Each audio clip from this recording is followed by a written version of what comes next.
Hello, hello, and welcome to this edition of the Law Firm Blueprint. I'm one of your hosts, Jay Ruane, and with me, as always, is my man, Seth Price. Seth, I've got a couple bombs dropped on me this week, but how's your week going before we start? Well, I'm doing great. We got a great time at Syracuse Admitted Students Day. My son's headed up to sports management school at Falk, and just to see the excitement of what's possible and to see how college students are operating today blew my mind. We were with a bunch of kids from Newhouse and from the sports management school, and the way that they look at networking, we literally spent a dinner where they were talking about how they're leveraging podcasts and their network with spreadsheets about who they've made contact with, who they've had a first conversation with, what the next step is. I mean, they are taking, like, on steroids what lawyers talk about generally, even coming out of your offline marketing talk. It was really remarkable to see the energy and drive that these guys bring to the table. Well, it's interesting because you're the king of networking, right? So, did you get any ideas now I got to start doing a spreadsheet and that type of thing? No, I think, look, these are the fundamentals. It was more like they were drinking from the fire hose.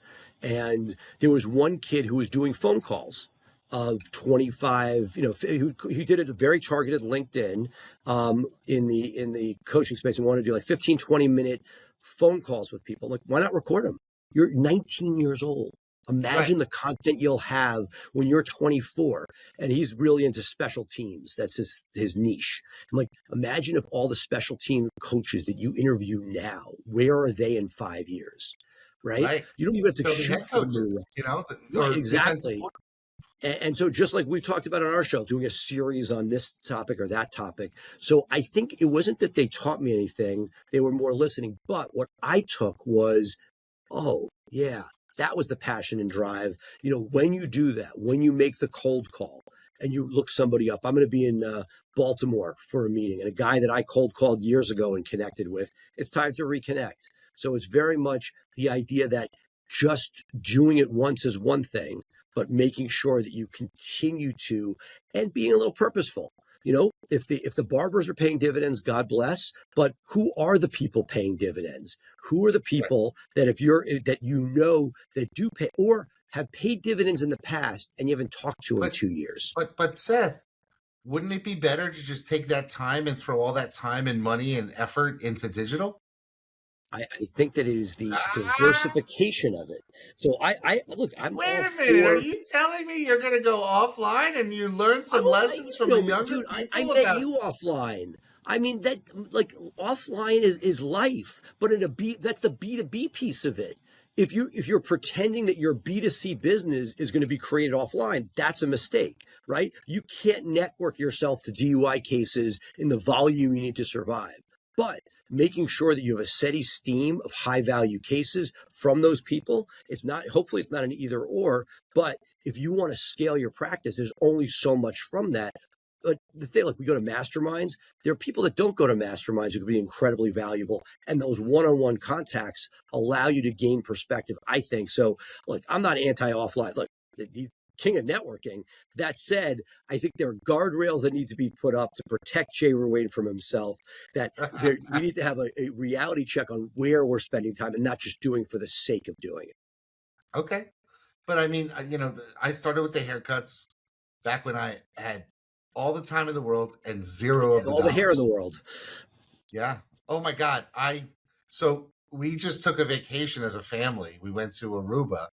And the last time I was in Aruba was 17 years ago with my wife. It was our first trip together. And so we're like, now let's take the kids back and we'll do it. And so a lot of reminiscing, that's everything. But in my Facebook memories, the pictures came up, 17 years ago. Dude, I had so much hair and it was so much darker. I mean, my wife looks the same. She's an angel, but holy hell, I have had a rough and rugged 17 years of you hang out with me. These are the things that happen. These are things. But okay, so I'm on vacation, trying not to stress. Interesting. My heart rate, according to my Apple Watch, my heart rate went down 15 beats a minute for the entire the thing. So I was, my average heart rate dropped by 15 beats a minute while I was on vacation. So my cardiologist, I sent him a message because we're friendly, and he said, well, my prescription is you need to take more vacations. So we're doing it again in 2 months. Where the countdown has begun, and we're going to take another vacation. Although that's a cruise with both my parents and my in-laws and all the Yeah, kids. I don't I don't see know that if my heart rate. heart That rate's heart going to rate's going drop. up, not down. If we did that with mine, there'd be like a reality show based on it. Yeah, oh, for sure, for sure. But anyway, so here's the issue that popped up. We have the person who coordinates all of our marketing, our head of marketing.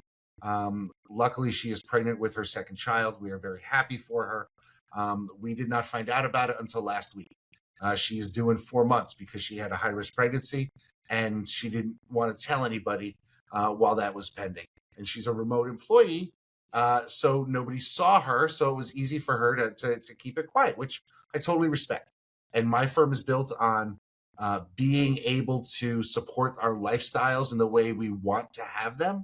So I am not worried about it at all.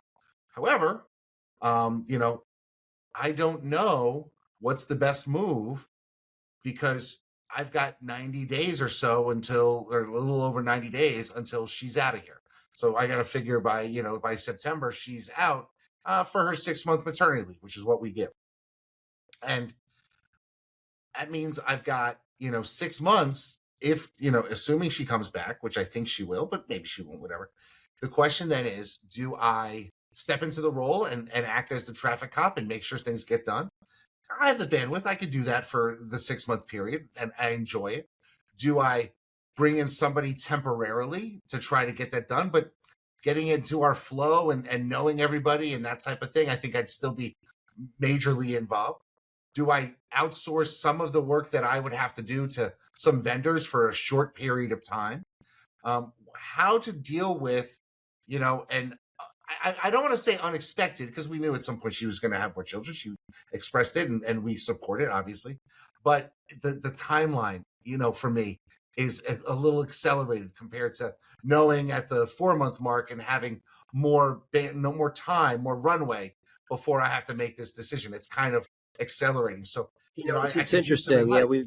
we've seen the world change. Like when you start a business, right? We started with relatively young people because we were young. That's all we Right. knew, and there was no maternity leave. And now, the world in a good way, I think, has evolved where we've given much more credence to allowing for greater leeway for maternity leave. Now, paternity leave. I mean, Yeah, that was absolutely. just not a thing decades ago.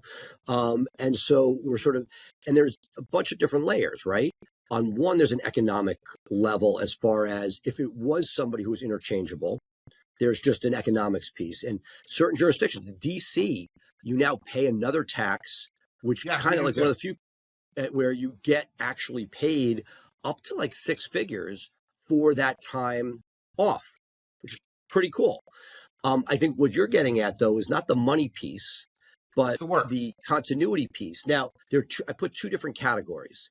If somebody is a case manager, or in the case of BluShark, a client success person, somebody who's client facing, that's where we've seen real challenges, right? So the different issue than you brought up, where your constituency, whether it be clients or whether it be law firms in the case of BluShark, rely on somebody for that communication. And I still remember early days of Avo when we still could get leads from them way back in the day before you turned it off and didn't see any noticeable difference. But when the idea is in those positions, we have a different issue, right? Which is who we are now swapping somebody out and it's not the same person. And every transition comes with risk and peril. I think what you're dealing with is as a small to medium business, how much redundancy is there? Something you've talked about Yeah, we've repeatedly. talked about it a lot. How much are you going to be that piece? Unlikely that this is a vendor who's going to come in and be able to do what you need. Is it an executive assistant that could do 80 cents on the dollar of what this person was doing? And then you have, that you could direct, and yes, you'd have to parachute in, but at 20% of it, you're not going to take over the job per se, but I think you got to look down and say, what is that person doing? Hopefully with the J. Wayne systems, you have that. But if you know what needs to be done, then you can figure out what you can push off on different people potentially another outside company, but like unlikely knowing Jay and how you operate, right? So it's a Well, I short mean, term piece. part of my thought was hire a remote assistant, like a VA. I can film looms and give them instructions and have them execute the stuff, so that some of the stuff that needs, like, hey, these blog posts need to be scheduled. Here's how you schedule them. Here's how you do it. And I don't have to do it. Understood, but I would almost think that hopefully let's take the lemon to turn into lemonade. In theory, my hope for you is you take that, you figure out if this can be done with a Lumen, an international employee. When this person comes back, hopefully they're promoted. This is not to take away the job, but hopefully if this stuff is so basic, X% of their job, why aren't you leveraging international labor for it? So in one sense, it's almost like turning off Avo for a second and seeing what do you need and how can you push this person north? And they've been with you for a long time. What are they doing that's just because you've always done it that way versus what can AI and international layer in that would allow this person to start moving up the food chain to give them more responsibility and hopefully be more productive and give greater ROI to the firm. Yeah, it reminds me of a story. Eli. However you care about him, I think he's kind of crazy, but he's also a genius in some ways. Elon Musk had this where he had an assistant who said she needed time off, and when she came back, he was like, "Yeah, I don't need you anymore. I'm going to retire you because now I have 3 people that did your job, and they're doing it, and they're able to do actually accomplish more. So bye bye, you don't have a job anymore. I don't want to be that way with her. No, but what I would say is, what of the job? Look, this is something I struggle with. So look, I've had a history of not having the right. I mean, I was Murphy Brown of marketing assistants. I've churned more than I'd like to acknowledge. Generally, A we lot of hire people don't get that reference, Seth. I think you need Please to explain. explain it. Okay, so Murphy Brown was a sitcom. I'd say in the late 70s. No, it wasn't the late 70s, but No, it it was was the 80s. 90s. Was it the 90s? Maybe No, it okay, whatever. Candace Bergen starred, and every week she had a new secretary. That was the thing. they would quit by In the fact, end. didn't Kramer? Paul Rubens, what? Wasn't Kramer in one of the Seinfeld Kramer was in episodes? one. Paul Rubens was in one. You name it. She had every major celebrity, and then she Right. got into a pissing contest with the vice presidential candidate over being a single mom. That was a huge deal. Shows you how Oh times yeah, have Dan changed. Quayle, right? She got And into Dan the yeah. Quayle was very upset because she was going to be a single mom. Yeah. So, hey, Boy, talk about how times have changed. isn't that crazy? Yeah. There was no paternity time, Right. barely, but you got 3 days off.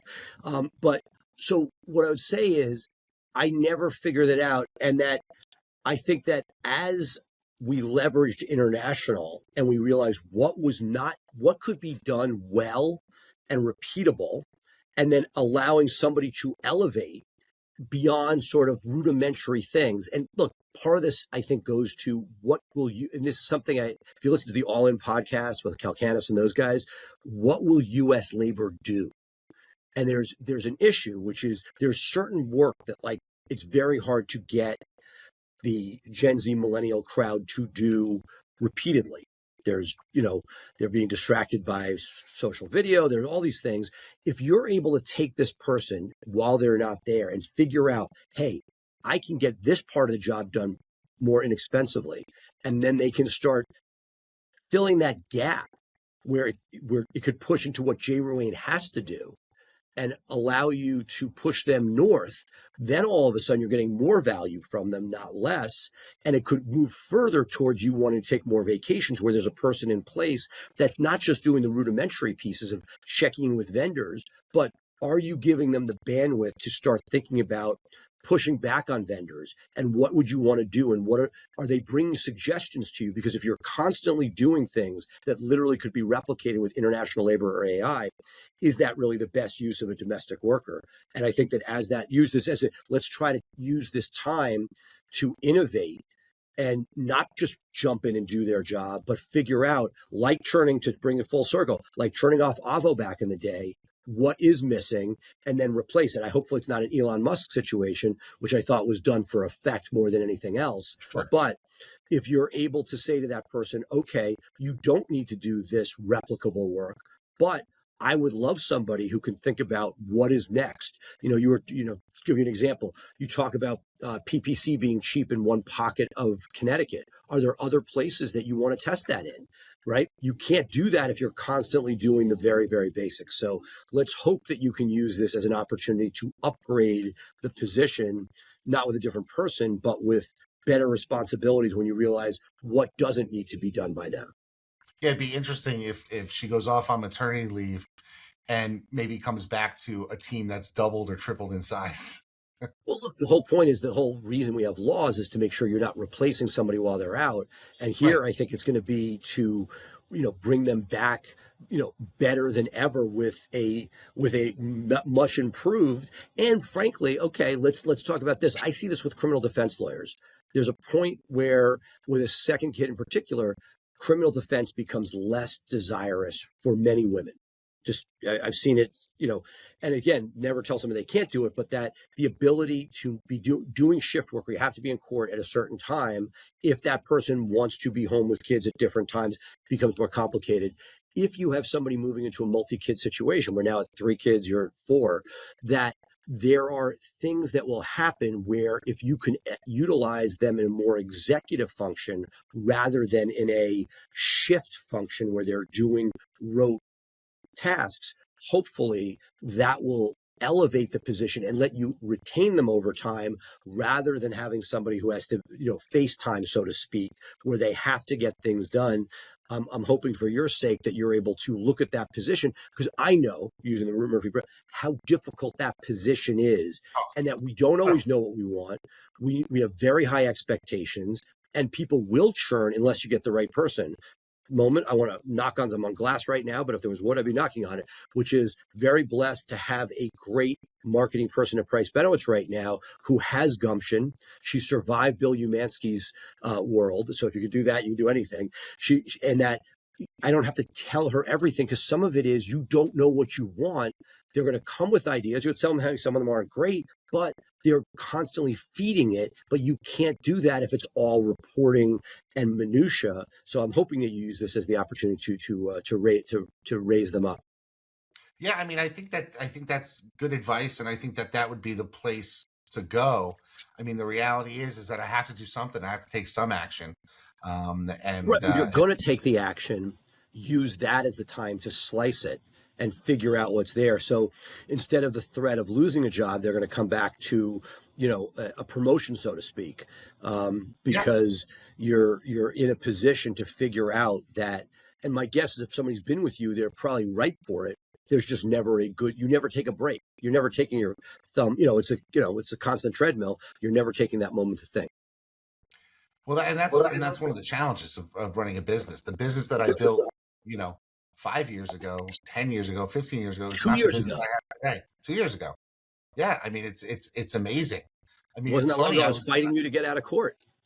I was I was looking at my numbers for the first quarter of this year, and we matched our entire revenue from 2017 in the first quarter of this year.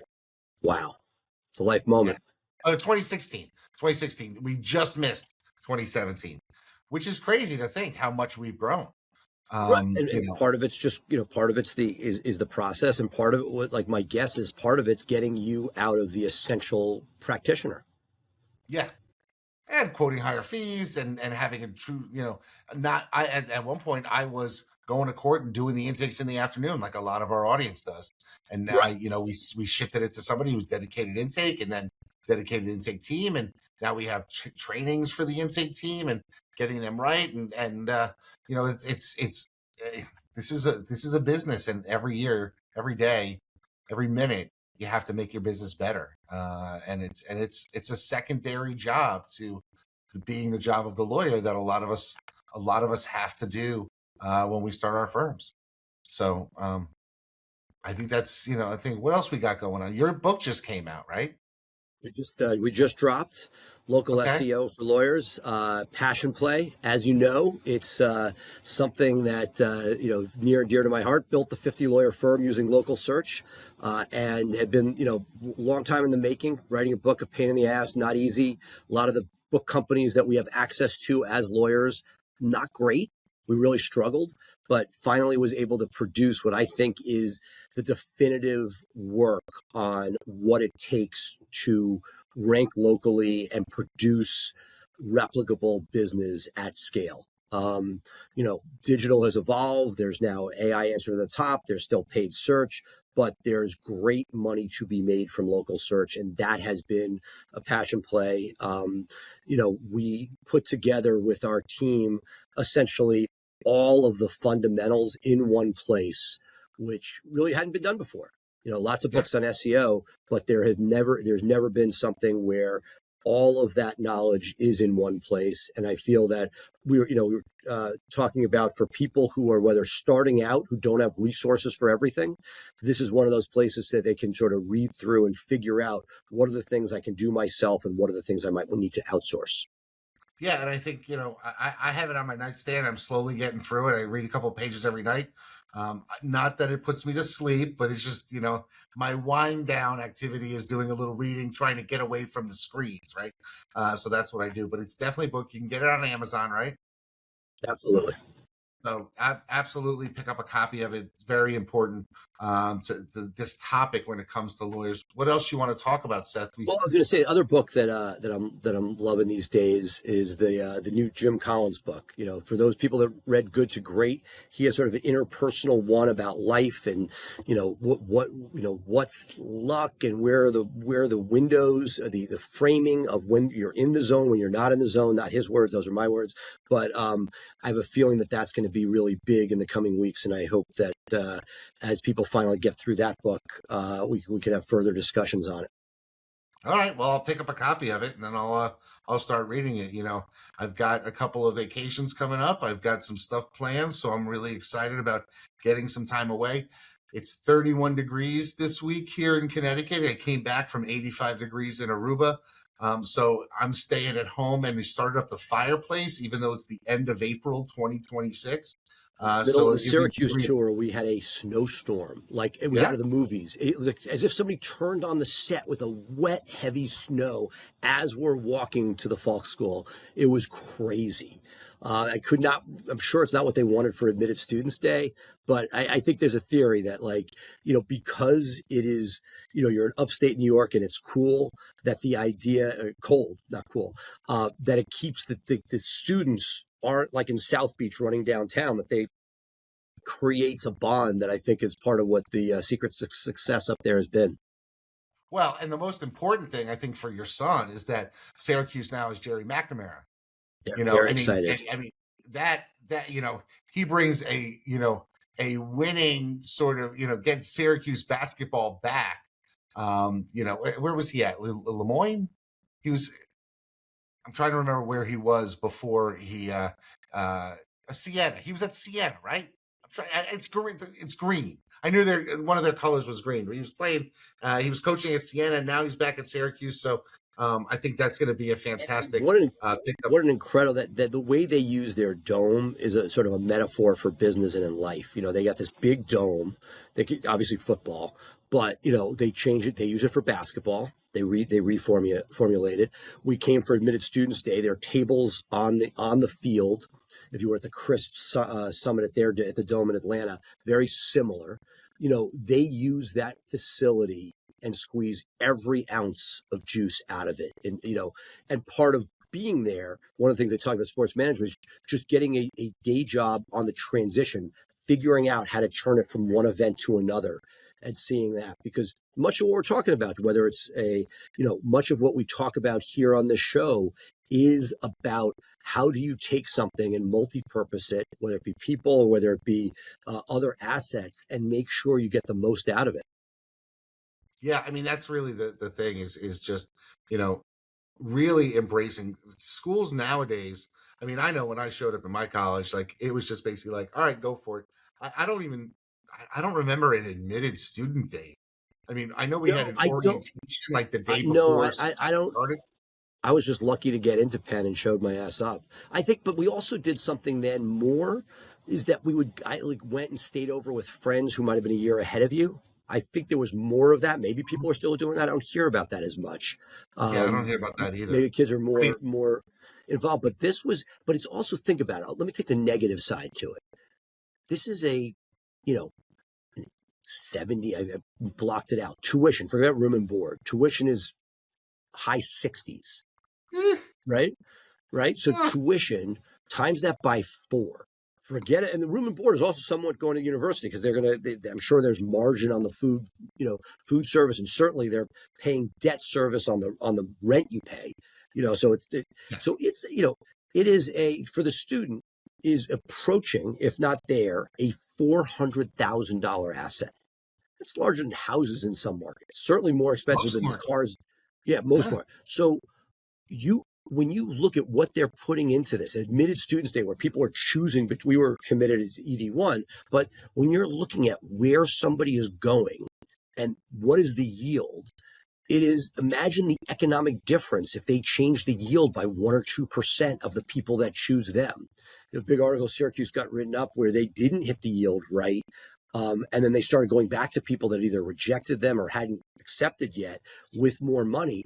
And it's, look, it's always been a business, but I think that's where, it is when you think about it in those terms, and why the for-profit, I'll get on a soapbox, why the for-profit space is so scary, because when your academic advisor is a salesperson, Mm-hmm. that's a line that you've crossed and you can't unsee it, where, because the dollars are so significant.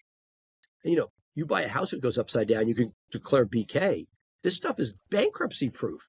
So whatever Right. decision you're making, and I looked around, this was a pretty sophisticated crowd. It was, a parent with a kid, clueless kid being walked around by a parent through this process.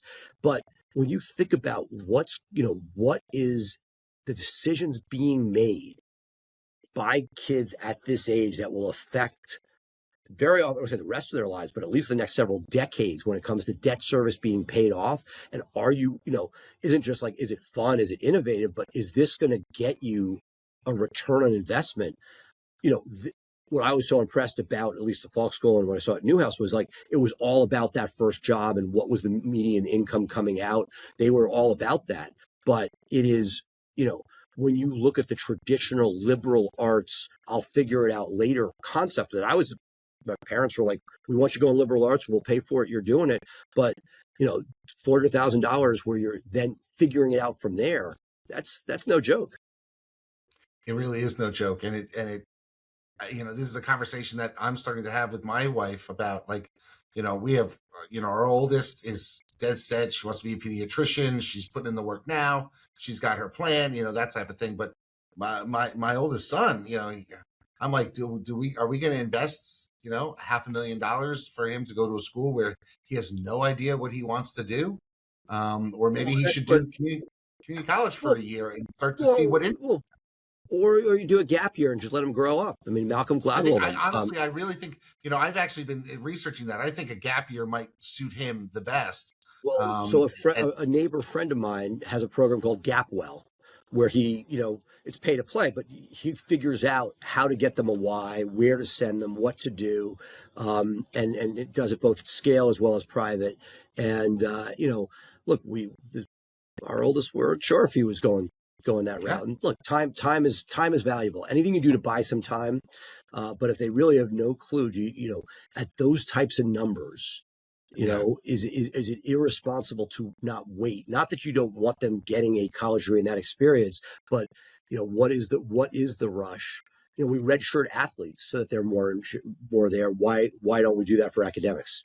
I'm going to redshirt my son, who's an extrovert like you, who loves to talk, and he's going to get a job at some PI firm doing intake for a year. He can make some money, and he could learn how to, continue to talk to people and learn a job, and decide what he wants to do.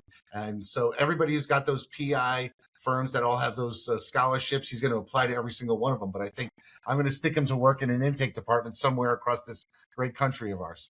I think And that's a I'm not taking anything away from your son, but it just leaves me on a final topic before we leave, which is what I've seen, that intake is getting more and more. Like, I feel like we're at the forefront of this, but that we are starting to move less and less from a body to answer the phone to, is this the best salesperson you can put in that position?